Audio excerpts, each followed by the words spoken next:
Retour sur ce plateau pour aborder la deuxième partie de cette émission avec Léontine. Léontine, tu nous racontais tout de suite cette histoire rocambolesque, digne de je ne sais pas quoi. Allons-y rapidement. Alors, comme je le disais, la fille avait l'habitude de venir, de l'amouracher, de câlin voilà. Et tout ça. Mais le monsieur n'était pas vraiment d'accord.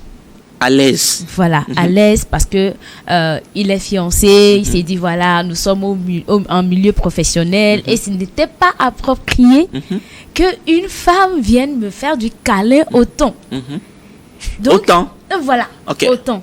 En fait, comme les femmes aussi ont tendance à penser que si par exemple Coco vient chez moi et il me dit tu es jolie, tu es belle, à chaque instant il me répète la même chose et que ça me plaît.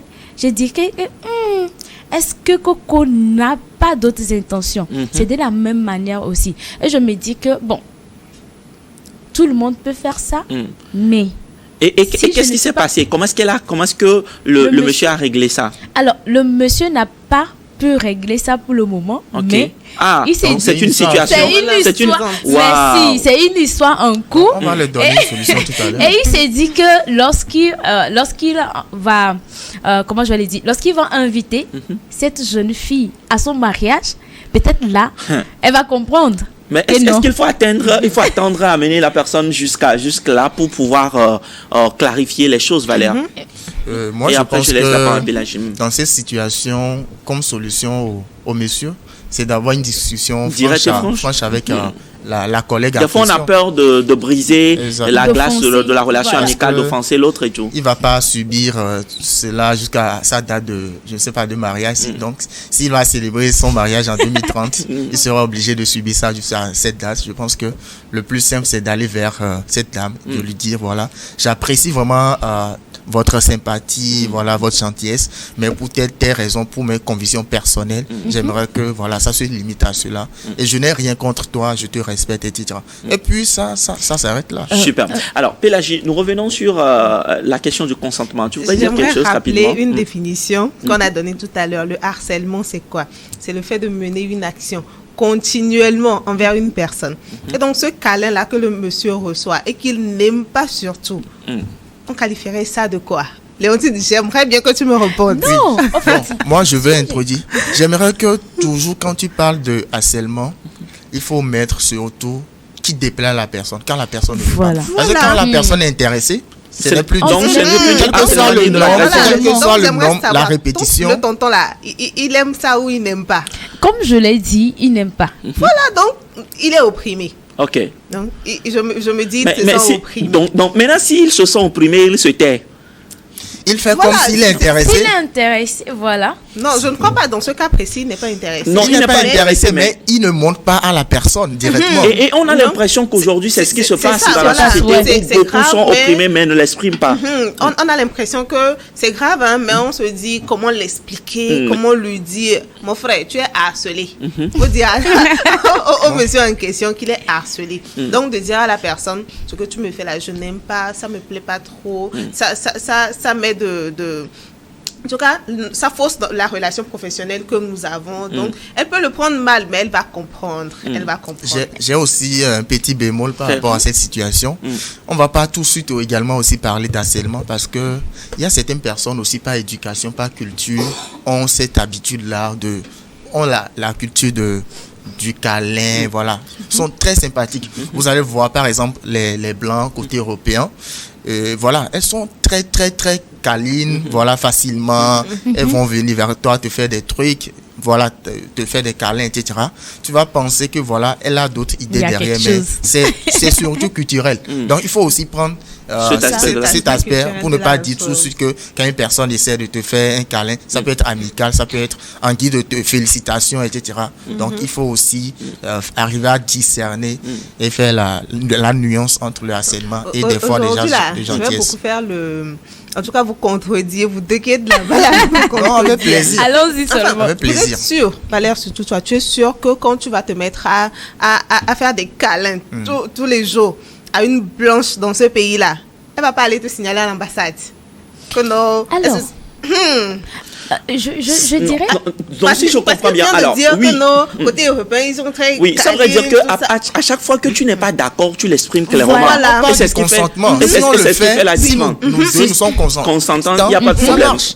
Mais à C'est partir entre du le moment où consentement. l'un des deux est gêné, Est gêné, à voilà. partir de ce moment, Le paramètre phare, là. c'est le consentement, C'est le la question du consentement. consentement. Voilà. Alors, Pélagie, on va évoluer vraiment dans ce débat aujourd'hui parce que je sais que tu as d'autres aspects aussi à aborder surtout. Alors, restons toujours dans le cadre professionnel.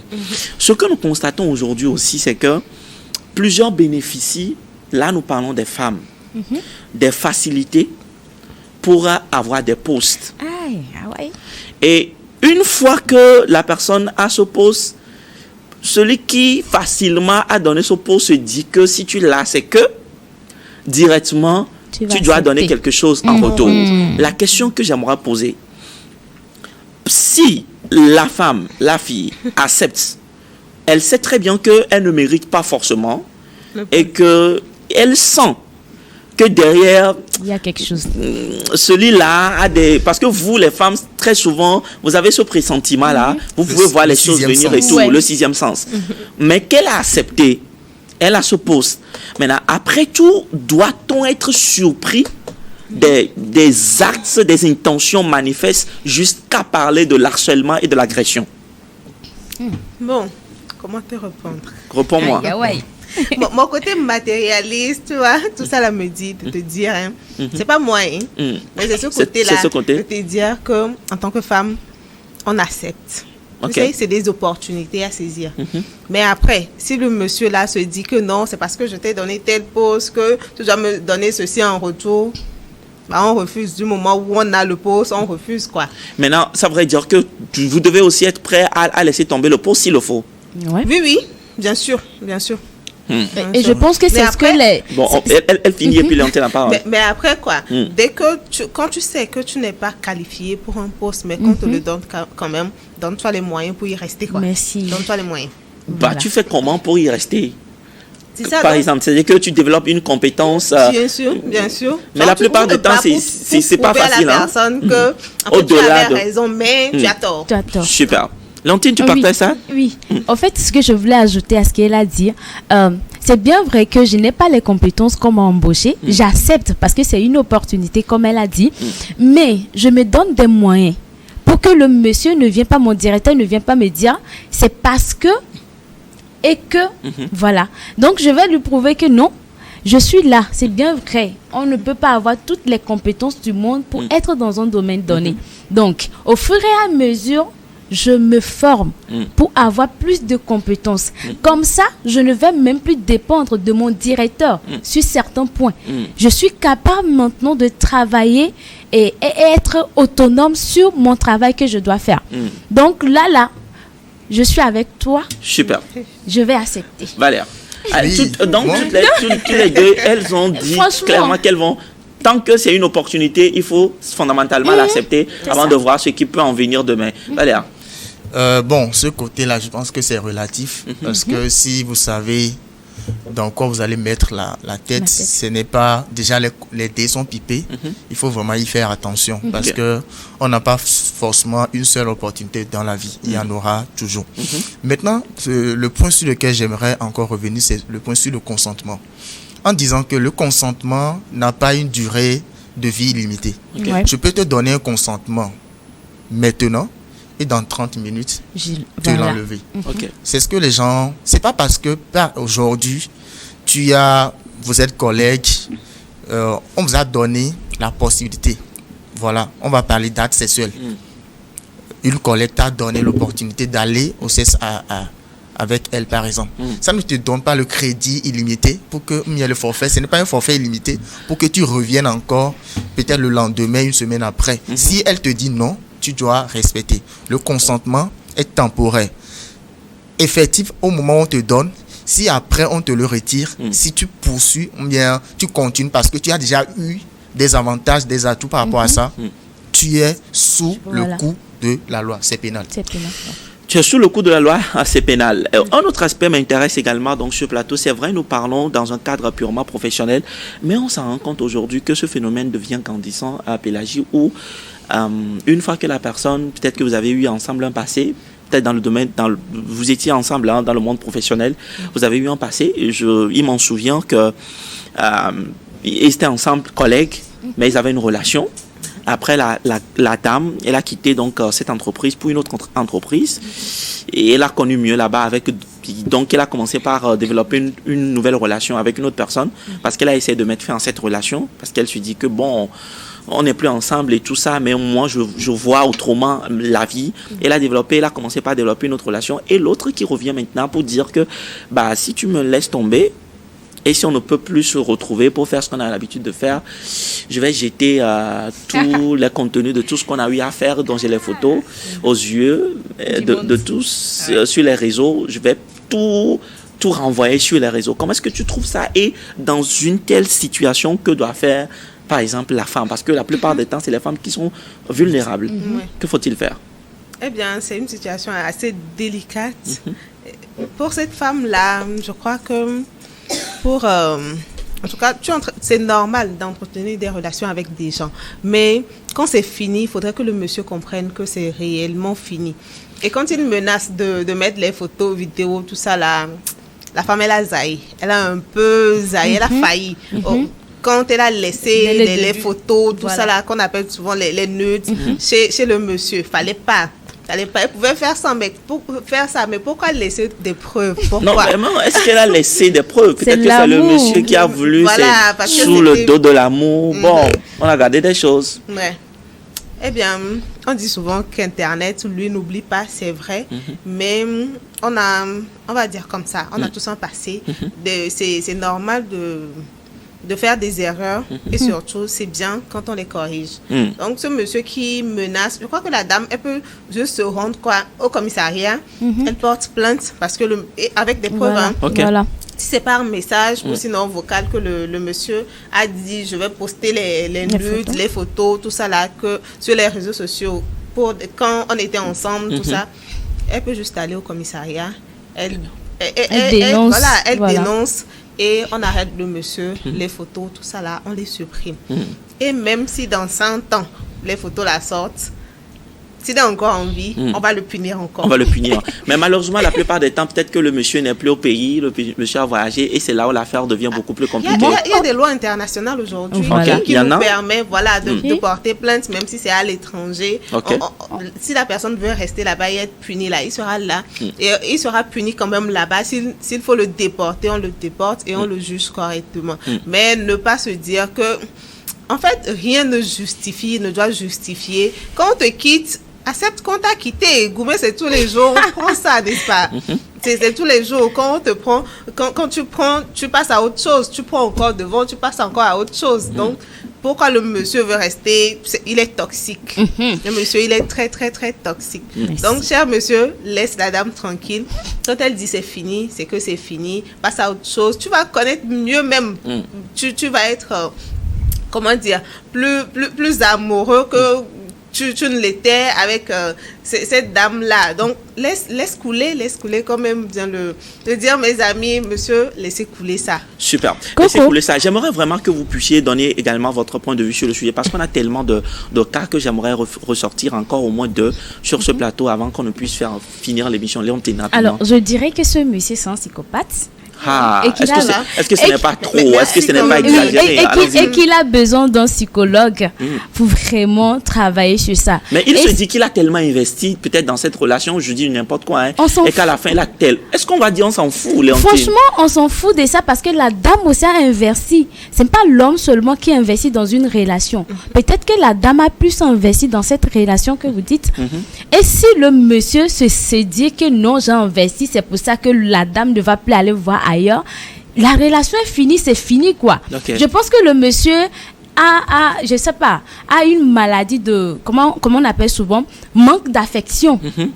Ça, c'est le manque d'affection. Donc, il doit vraiment aller voir un médecin, un psychologue. Voilà, pour se faire accompagner. La femme, elle fait quoi dans une telle situation? Alors, je dirais que la femme, comme Pélagie vient de mentionner, elle doit aller voir un policier, aller à la gendarmerie, porter plainte, voire même traduire le monsieur à la justice s'il le faut, vraiment, s'il le faut. Et qu'on retire vraiment la source, dès la source, les photos, les images. Et franchement, nous les jeunes femmes aujourd'hui, je ne vois pas pourquoi il faut envoyer ta nude à un homme avec qui tu juste un copinage. Je ne vois pas. Pourquoi on le fait? Même dans le mariage, aujourd'hui, c'est inquiétant. Hein, oui, parce que dans le mariage, c'est ça inquiétant. peut capoter à tout Merci. moment. Ça peut même capoter. si, je ne te coupe pas, même si ça ne capote pas, le téléphone, c'est pas aussi sécurisé que ça. Merci. Hein. Le collègue peut prendre, l'ami peut prendre, la soeur peut prendre. Ouais. C'est joli, Et il a envie de garder pour Facebook lui. a gardé, pourra garder les merci. données. Et Google Drive garde Tout tout, ça, là. Google Photo garde Voilà. tout. Super. Et un jour, voilà quoi. Peut-être ce n'est même pas ton mari ou ton copain qui va poster tes images, c'est une autre personne carrément. Super. Où tu vends ton téléphone et puis quelqu'un voit, ah ouais. Donc, Super. je pense que D'accord. Alors Valère, est-ce que également tu penses qu'il faut aller voir je sais pas, les autorités du pays en charge de la réglementation pour se mettre à l'abri? Oui, Est-ce que c'est pas des risques également? Je pense que si deux personnes sont en train de discuter d'un sujet qui les dépasse, ils n'arrivent pas à se départager. On a la juridiction, il faut justement se tourner vers la juridiction. Et c'est comme les conseillers l'ont dit, c'est très important. Je veux vraiment dire à une jeune fille, à une jeune femme, peu importe les promesses d'un homme aujourd'hui, combien de fois il t'intéresse, te plaît. c'est l'amour là. Les nudes, il y a certaines photos qu'on n'envoie jamais. Donc, ça, c'est un conseil. Et aussi aux hommes, quand on t'envoie un truc en privé, dans ce cas espèce, on ne peut pas supprimer parce qu'il a déjà reçu. Quand on t'envoie une photo en privé, ça veut dire que c'est privé, quoi. C'est pour toi seul. Et je ne vois pas l'intérêt vraiment de la divulguer. Parce que quand tu la divulgues, il y a aussi une loi. C'est pénal, en fait. Tu vas répondre de tes actes. Alors, Pélagie, il y a une jeune dame qui nous a fait une confidence il y a de cela quelques semaines. Et elle travaillait dans une très grande boîte de la place. Une grande boîte de la place. Et elle a dit la toute première fois, elle assiste quand même son chef, mais elle est en même temps chargée à la communication donc de la structure. Elle-même disait qu'en réalité, elle était là pour plus apprendre. Et donc, le chef en question était un peu comme un mentor et tout ça. Et la toute première fois, ils ont travaillé un peu tardivement, avant qu'elle ne rentre et tout. Elle est allée rendre les dossiers à son chef. Et puis, le chef a essayé d'abuser d'elle. Et il a réussi son coup, en fait, pour la première fois. Mais après, elle a dit, elle s'était vraiment sentie blessée et tout. Mais elle se posait deux questions. À qui le dire? Parce que c'est une personne d'un autre level où il est difficile d'aller dénoncer une telle personne parce qu'il estime que le chef en question a les bras vraiment longs et solides et ça ne donnera absolument rien. Au point où, à un moment donné, c'est devenu monnaie courante où finalement, elle s'est laissée. Oui, on va dire ainsi, elle s'est laissée carrément, mais elle continue. Elle est là. Elle a quand même un bon salaire et tout. Et tout au début, c'était à contre-cœur. Mais à un moment donné, on peut dire, elle s'est laissée. Quel pourrait être ton conseil à toi pour une telle personne qui peut-être nous suit dans cette émission? Qu'est-ce qu'il faut faire? Généralement, quand ça ne t'arrive pas à toi, tu ne comprends pas l'ampleur, ou sinon à quelqu'un à côté, tu ne comprends pas l'ampleur de la chose. Et tu peux condamner l'autre tout de suite. Voilà, enfin, pas de condamner l'autre tout de suite, mais tu n'arrives pas à se mettre à la place de comme tu l'as dit, on dit la plus victime, mais compassion voilà. vraiment n'est pas. Tu n'arrives pas à réellement comprendre ce que la personne vit. Et aujourd'hui, elle se laisse juste comme ça parce que tu connais alors et elle ne peut même pas. Parfois aussi, il faut apprendre à faire confiance à la justice. Je ne dis pas que en même temps, les choses vont aller comme sur des roulettes. Le monsieur sera jugé, il va répondre de ses actes et tout. Mais il faudrait commencer quelque part. Et à elle, aujourd'hui, on a des psychologues. Et s'il faut que cette dame-là aille voir des Est-ce que tu penses tout de suite qu'elle doit démissionner? Parce qu'il faut déjà aller vers quelle est la solution directe pour toi. Est-ce qu'elle doit démissionner ou bien elle reste parce que c'est son travail, elle est payée pour ça, mais elle doit aller voir la justice? Qu'est-ce que toi tu en penses? Aujourd'hui, on a, pas aujourd'hui seulement, mais je crois depuis toujours, on a eu ce qu'on appelle l'inspecteur de travail. Quand tu travailles dans une entreprise, même si tu ne vas pas voir le RH, tu peux directement t'adresser à l'inspecteur de travail. Et lui, il a son devoir, c'est de vraiment mener des enquêtes, tout ça là, pour permettre à ce que le litige, on va dire ça comme ça, même si c'est très, très, très grave, le litige entre cette dame et son employeur soit... là même, il a déjà commis le crime. Mais on ne va pas trouver de consensus dans ce cas. Il n'y a même pas à trouver. Mais que cette dame-là prenne le courage. C'est ça, je dis, c'est difficile de... Ici, on peut le dire, pourquoi tu n'es pas allé au commissariat, pourquoi tu n'es pas allé voir le juge et tout. Mais c'est vraiment difficile à la personne d'aller et de raconter, mais vraiment que non, on m'a violé, on m'a fait ci. C'est très, très, très difficile de le faire. Donc, je me sens là incapable de donner une solution directe tout à l'heure. Moi, je comprends. Super. Je comprends la dame. Et j'ai vraiment, enfin, on va dire tellement de mal que il y a des fois, tu traînes la personne jusqu'à vous arriver au commissariat et bien à Aoula. Il me l'a déjà dit. Parce que la personne n'a pas cette force-là de dire qu'on a abusé de moi. Elle se sent faible par rapport à ça. Je crois que Valère veut intervenir. Moi, ça me fait mal. Mes organes sont touchés. Oui, je vais tout de suite répondre partie d'un point que Pélagie a évoqué. Aujourd'hui, nous sensibilisons, nous conseillons vraiment beaucoup les femmes à pouvoir dénoncer, à pouvoir aller au commissariat. C'est vrai que en premier lieu, c'est difficile. Mais je pense que c'est plus difficile de garder ce souvenir-là en voyant tous les jours ton bourreau. Donc, c'est compliqué. Et dans le même lieu de travail. C'est compliqué. Je crois que la meilleure solution, c'est de pouvoir dénoncer. Quand vous êtes agressé, c'est seulement où vous avez subi le viol. Il faut parler. Et que c'est aussi un conseil à l'endroit de la société, à l'endroit de nos familles, de notre entourage. Souvent, on a l'habitude de condamner la personne qui a subi le viol. On te dit, pourquoi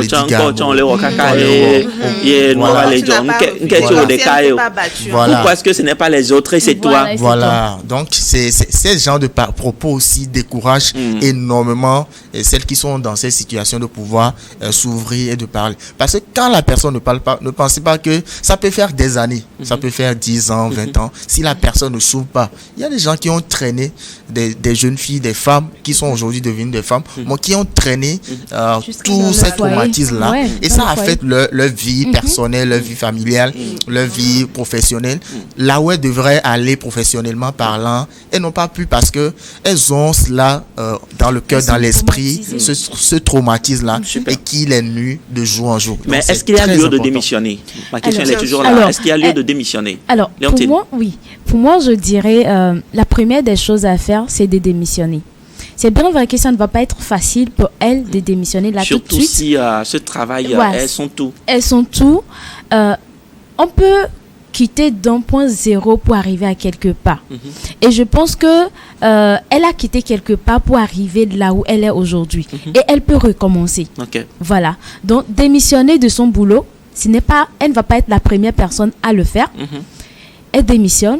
Et après, parce que si elle démissionne, elle n'a plus d'engagement avec ce monsieur. Elle n'a plus un contrat qui les lie entre le monsieur et elle. Et là, tout de suite, elle peut aller démissionner ce monsieur-là. Et elle peut déposer une plainte. Voilà, aller déposer une plainte. Mais est-ce que ce ne serait pas sa parole contre la parole du chef? Du moment où elle n'a pas de preuves, voilà. ça peut aussi créer d'autres problèmes. Je ne sais pas. Aidez-moi à comprendre et à savoir vraiment comment s'y prendre. Il y a ça aussi. Et dans ton histoire, tu as vraiment dit que la dame, arrivée à un moment, elle a accepté ça parce qu'elle ne pouvait plus. Je pense que là... c'est pas qu'elle a accepté. Non, on va pas dire qu'elle a accepté.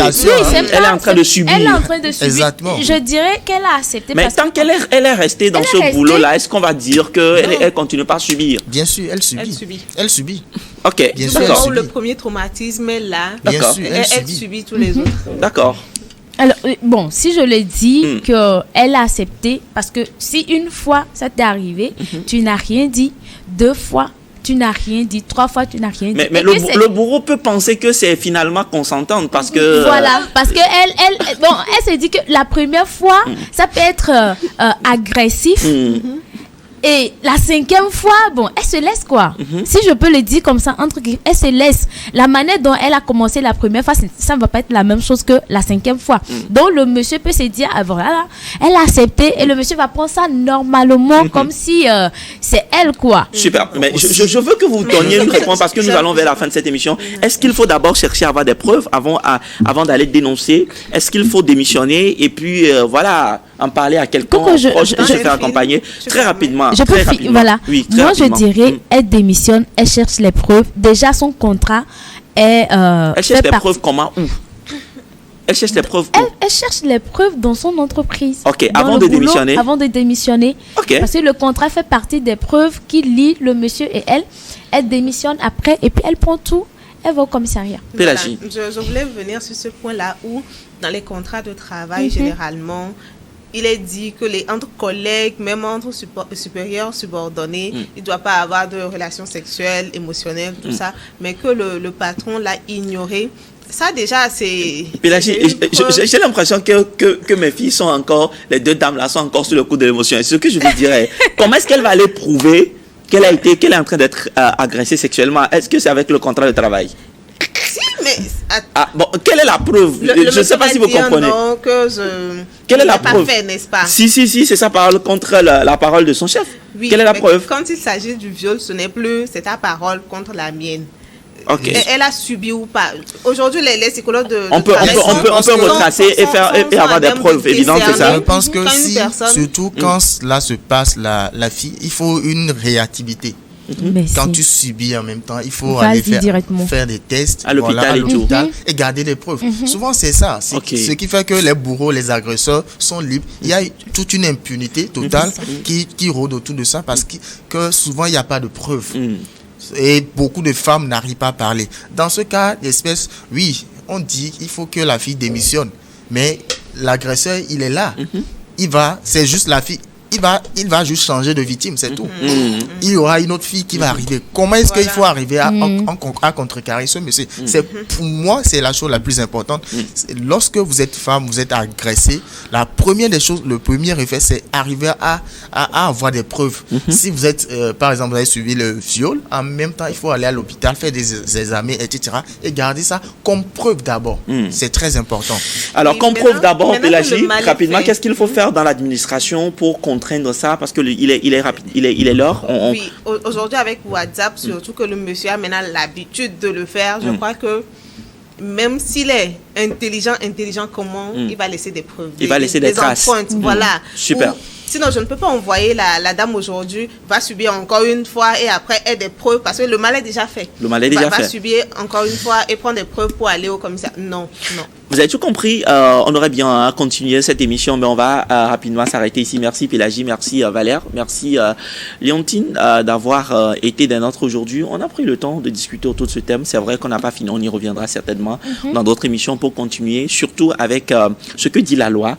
Et nous interpellons au travers donc de cette émission les autorités administratives et tout, de prendre toutes les mesures possibles pour vraiment mettre fin à cette situation, parce que une personne de toucher qui ne parle pas, 2 personnes de toucher qui ne parlent pas, ça constitue un frein pour la société, un frein pour l'administration, un frein pour le développement même économique du pays. Exactement. Et c'est tout le pays qui est en train de payer peut-être les déboires, les actes déplacés d'un ou de certains individus.